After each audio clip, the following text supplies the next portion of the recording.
episode of Shivsagar Academy. So today we'll be discussing about some hot topics in current affairs. So topics are PRSOF, CIPRI, OH, CHR, 24th Amendment Act, Parcel Islands. So these are the topics which we'll be discussing in today's class. So we'll start with PRSOFT.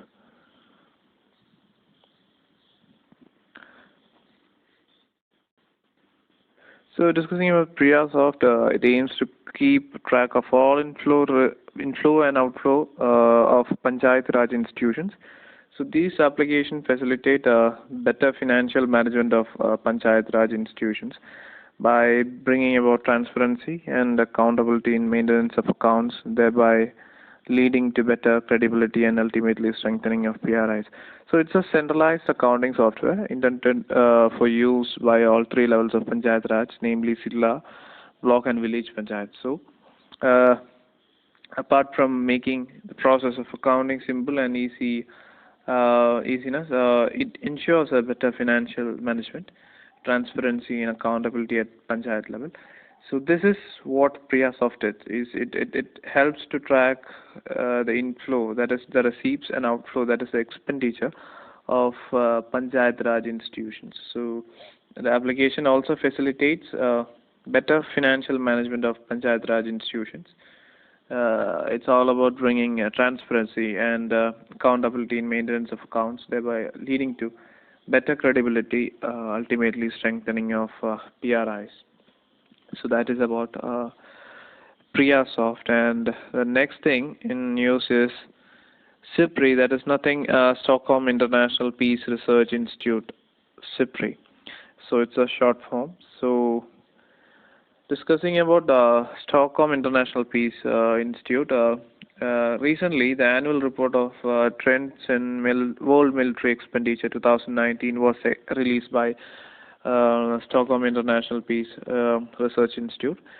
So it is a Swedish think tank institute. So let's have a look onto the details regarding this report. So according to the report, China and India were respectively the second and third largest military spenders in the world too. So in 2019, the top 5 largest spenders are USA, China, India, Russia, and Saudi Arabia. So it's accounted for 62% of global expenditure. So this report quoted that India's tension and rivalry with both Pakistan and China are among the major drivers for its increased military spending. So the 71.1 billion spent by India on defense in 2019 was 2.4% of its GDP. So India was at the 4th position in 2018 with Saudi Arabia at the 3rd. So if we talk about Stockholm International Peace Research Institute, we have to say about this trends in world military expenditure 2019, which was released by CIPRI.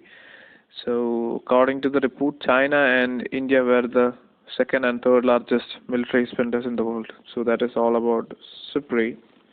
Next thing we'll be discussing is about OHCHR. That is nothing but Office of High Commissioner for Human Rights. So it was recently in news. That is UN High Commissioner for Human Rights, Michael Bachelet, called on countries to refrain from violating this fundamental rights under the guise of exceptional or emergency measures.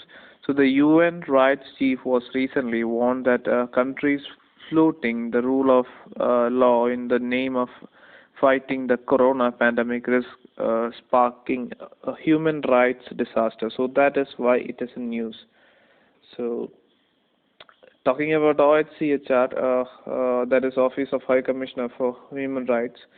The Office of the High Commissioner for Human Rights is leading UN entity on human rights. So the General Assembly entrusted both the High Commissioner and her office with a unique mandate to protect and promote all human rights for the people. So the High Commissioner for Human Rights is principal human rights official of United Nations, and OHCHR and spearheads the United Nations human rights efforts.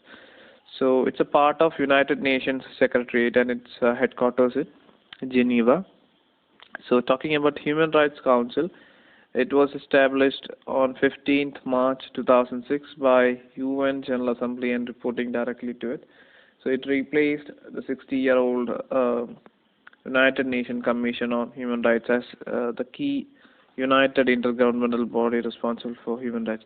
So the council, consisting of state representative, is a primarily political body with a comprehensive human rights mandate. So Human Rights Council is a completely distinct entity from OHCHR, which is High Commissioner for Human Rights. So this office provides technical and substantive and secretariat support to the council. So it was established in 15th March 2006, as we have already discussed, by the UN General Assembly, and they will be reporting directly to it. So it replaced the 60-year-old United Nations Commission for Human Rights as the key United Nations intergovernmental body responsible for human rights. So that is all about OHCHR. So the next thing we will be discussing about is 24th Amendment Act. So before knowing about 24th Amendment Act, we have to know what is Keshavananda Bharati versus State of Kerala, 1973. So exactly 47 years ago, the Supreme Court passed its landmark judgment in Keshavananda Bharati versus State of Kerala. So it's considered among the most significant constitutional cases in India's judicial history.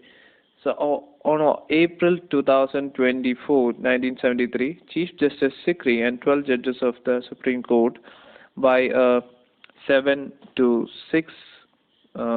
verdict ruled that the basic structure of the Constitution is inviolable and could not be amended by the Parliament. So the basic structure doctrine has since been regarded as a tenet of Indian constitutional law.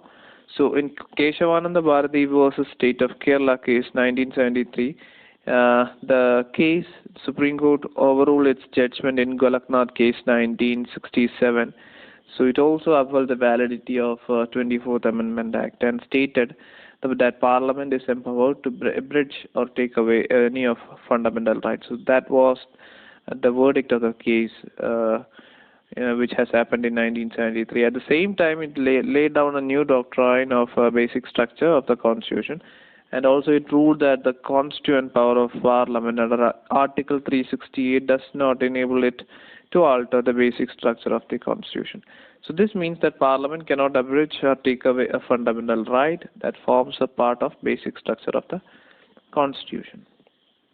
So that is all about 24th Amendment Act. So talking about 24th Amendment Act, you have to take care of this Keshavananda Bharati versus State of Kerala case, which happened in 1973. So talking much about the hot topics, we will be discussing next is Parcel Islands. So recently Parcel Islands is in news. So let's have a look.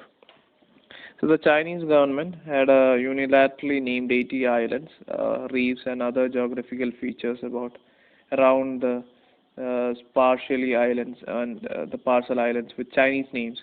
So Partially Islands and the Parcel Islands are located in the middle of South China. So it is located in South China. So it's located in South China Sea. And that's Spratly Islands and Parcel Islands are located in the middle of South China Sea, waters between the territory of Vietnam and Philippines. So Parcel Islands, this archipelago is a collection of 130 islands. So it's completely a collection of 130 islands and coral reefs, and it's located in South China Sea, almost equidistant from the China and Vietnam. So Beijing says that the reference to the Parcel Islands as a part of China's sovereign territory can be found in 14th century writings from the Song dynasty. So Vietnam, on the other hand, says that historical texts from at least 15th century shows that the water islands were a part of its territory. So there comes a method of conflict between Vietnam and Beijing. So It is in an equidistant part from China and Vietnam, as we have already discussed. So that is all about the Parcel Island. So the today's topics are like Priyasoft, CIPRI, OHC, HR, 24th Amendment Act, and Parcel Islands.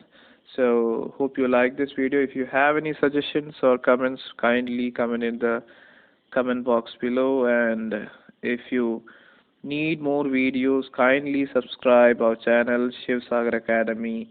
Thank you for watching the video. Have a nice day.